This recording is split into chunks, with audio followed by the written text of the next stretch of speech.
C'est historique, le groupe Meta, donc Facebook, Instagram, WhatsApp et Messenger, s'est fait engueuler par l'Europe. Et on entre maintenant dans un monde où Facebook devient payant. Alors attention, n'allons pas trop vite, je vous explique tout. Si comme moi, vous êtes de la génération 90 ou avant, vous avez certainement eu une tante ou un oncle gênante qui partageait ce genre de post complètement mystique sur leur profil. Samedi matin, Facebook va devenir payant. Si vous avez au moins 15 amis, envoyez-leur ce message. Sinon, Facebook activera la facturation.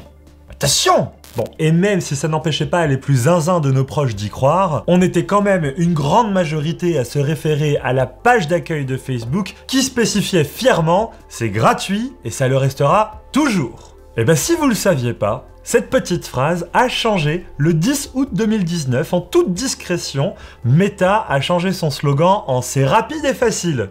Tiens. Si vous l'ignoriez, le business model d'une plateforme comme Facebook ou Instagram n'est pas si compliqué. En contrepartie de l'utilisation gratuite de la plateforme, l'utilisateur accepte plusieurs conditions d'utilisation, qu'on ne lit jamais, qu'on se le dise tous. Et elles permettent à Meta de gagner de l'argent.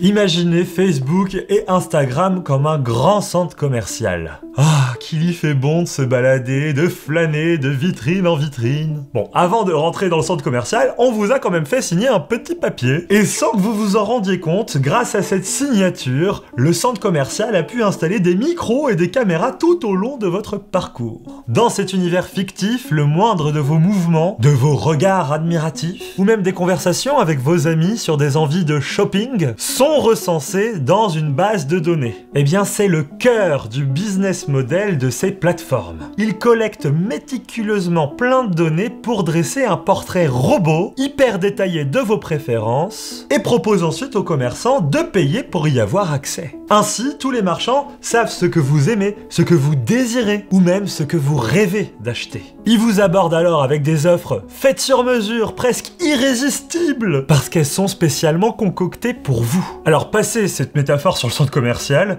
à l'échelle d'internet et de centaines de millions d'utilisateurs, tout est différent. Vous vous doutez bien que vos données sont regroupées dans une masse. Techniquement, une marque ne pourra jamais cibler une personne individuellement parce que la loi ne le permet pas, tout simplement. Elle ciblera toujours au final un cluster de personnes qui ont des préférences similaires. C'était pour vous expliquer, mais vous avez compris que la collecte de données est la plus grande part du business model de Meta. D'ailleurs, c'est assez rigolo, si vous allez sur Instagram et que vous allez directement dans l'onglet Rechercher, vous aurez une proposition de contenu qui sera assez représentative du ciblage qui vous est fait. Donc le dicton le dit bien, quand c'est gratuit, c'est que c'est vous le produit. Et jusqu'en 2019, Facebook nous l'assurait que ça resterait gratuit. Ce changement de slogan a-t-il été opéré au hasard ? Oh que non. Meta a dû le flairer, les temps changent, et même si les instituts publics ont tendance à être lents, ça n'empêche pas qu'ils sont capables de les soumettre à de nouvelles lois. Et c'est ce qui se passe en ce moment en Europe. En septembre dernier, l'UE Furax a lancé une nouvelle législation qui, je cite, vise à lutter contre les pratiques anticoncurrentielles des géants d'Internet et corriger les déséquilibres de leur domination sur le marché numérique européen, en particulier des GAFAM, donc Google, Apple, Facebook, Amazon et Microsoft. Pour faire simple, l'Europe commence à trouver que ces entreprises dictent un peu trop leurs lois et leur rappelle que s'ils veulent continuer de proposer leurs services en Europe, il va falloir se soumettre à nos règles. Le principal message, c'est il faut laisser aux utilisateurs la possibilité de faire leur choix. Ils ne doivent pas être enchaînés à un et un seul service quand ils souscrivent à un abonnement. On laisse un peu la concurrence faire, quoi. Alors qu'est-ce que ça change pour Meta concrètement ? Il faut savoir que cette nouvelle législation qui s'appelle DMA, elle touche 2 applications de messagerie et 2 réseaux sociaux de chez Meta, Messenger, WhatsApp, Facebook et Instagram. Et ça nous concerne tous. Je suis sûr que dans votre téléphone, vous avez une de ces 4 applications qui est déjà installée. Alors il faut savoir que l'UE est assez forte pour sortir des mots que personne comprend alors que ça définit des choses assez simples. Le mot du jour est interopérabilité. Bon, je vais me fier à la définition officielle pour vous faire comprendre. Capacité de matériel, de logiciel ou de protocole différents à fonctionner ensemble et à partager des informations. En utilisant ce mot bien précis, l'Europe demande à ce que WhatsApp et Messenger puissent communiquer entre elles et avec la concurrence. Ça veut dire qu'avec cette loi, on pourrait envoyer un message depuis Signal ou Telegram à Messenger. Ou bien tout simplement envoyer un WhatsApp sur une application Telegram. Et pour devenir interopérable, Meta annonce travailler, je cite, sur la messagerie texte en one-to-one et sur le partage d'images, de messages vocaux, de vidéos et d'autres fichiers joints. C'est déjà un super bond en avant, mais c'est pas suffisant pour l'Europe. On sait déjà que la loi va s'étendre à d'autres fonctionnalités comme les conversations de groupe ou les appels audio et vidéo. Alors on se doute bien, l'Europe en demandant tout ça soulève un défi technique de taille pour Meta. Et si jamais le fonctionnement technique de ces nouveaux procédés vous intéresse, je vous ai mis en lien dans la description un article qui vous détaille tout.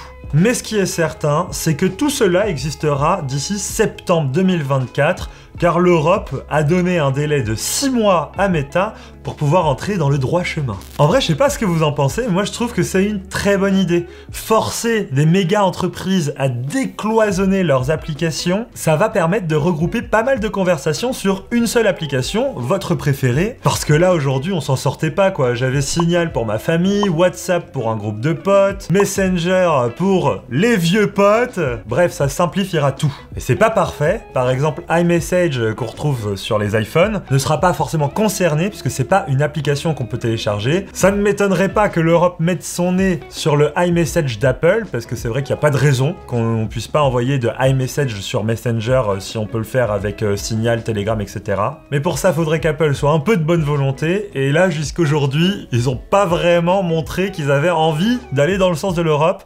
Même s'ils n'ont pas eu trop le choix, je vous laisse aller voir la vidéo que j'ai réalisée il y a quelques semaines. Autre changement qui va pas changer notre vie, mais qui est quand même majeur, la séparation des comptes Facebook et Messenger. Quand Messenger est arrivé en tant qu'application, on pouvait créer un compte Messenger sans avoir de compte Facebook. Par la suite, la possibilité a été supprimée et aujourd'hui, Meta, avec les nouvelles lois de l'Europe, va devoir rétro-pédaler et redonner cette possibilité de séparer son compte Facebook de son compte Messenger. Cette séparation implique également une nouvelle autorisation qui vous sera demandée très bientôt pour la collecte des données, parce qu'aujourd'hui, pour mieux personnaliser les publicités, Meta combine la collecte des données sur leurs apps. Et avec le DMA, Meta va être obligé de vous demander si vous acceptez de combiner cette collecte de données sur les différents services de Meta. Donc je rappelle, Facebook, Instagram, Messenger et WhatsApp.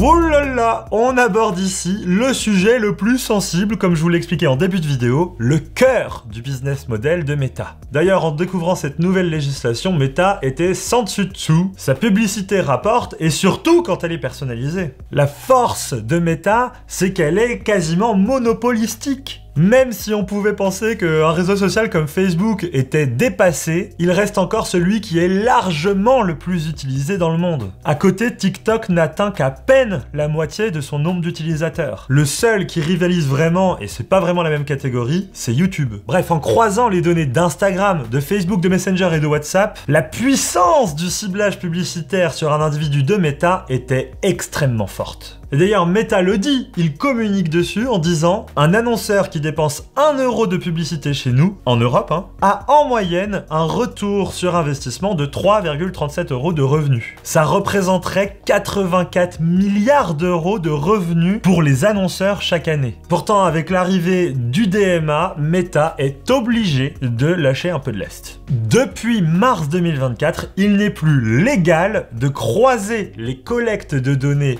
entre différents services sans le consentement de l'utilisateur. Et on s'en doute, ça ne plaît pas du tout à Meta de voir ses revenus à la baisse. Mais heureusement, ils ont plus d'un tour dans leur sac. Il y avait peut-être déjà pensé d'ailleurs le 10 août 2019 quand Facebook « c'est gratuit et ça le restera toujours » est devenu « c'est rapide et facile ». Meta déclare alors « Les habitants de l'Union européenne ont la possibilité d'utiliser Instagram et Facebook gratuitement avec des publicités ou de s'abonner pour ne plus avoir de publicités. » Et voilà, ça y est, je ne pensais jamais vraiment le vivre, mais Facebook et Instagram proposent bel et bien une version payante. Si vous vous abonnez, vos données ne seront plus utilisées pour faire du ciblage publicitaire. Et le prix de cet abonnement mensuel, 3 fois rien, 9,99 € si vous souscrivez depuis un navigateur internet, ou bien 12,99 € si vous souscrivez depuis l'application. Meta voudrait quand même pas payer pour vous ces 30% que leur prennent l'Apple Store.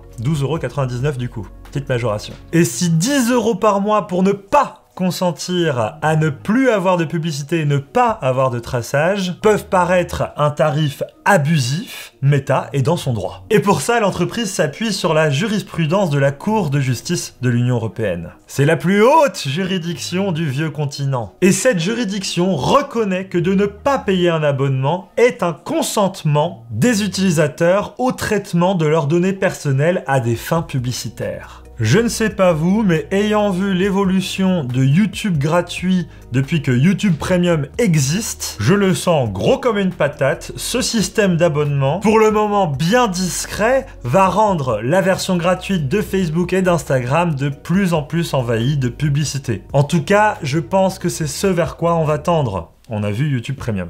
Voilà, dites-moi dans les commentaires ce que vous pensez de ces nouvelles législations et de la réaction de Meta avec un abonnement payant. Évidemment, tout ça peut changer du jour au lendemain. C'est toujours un jeu entre les institutions publiques qui émettent des nouvelles lois et les entreprises qui réagissent avec de nouvelles règles qu'ils appliquent sur leurs services. N'hésitez pas à vous abonner si ce genre d'actualité vous intéresse. On en parle aussi avec vous tous les matins sur Twitch. Tous les liens sont dans la description. Vive la technologie, vive les réseaux sociaux! Et vive l'Europe! Ciao!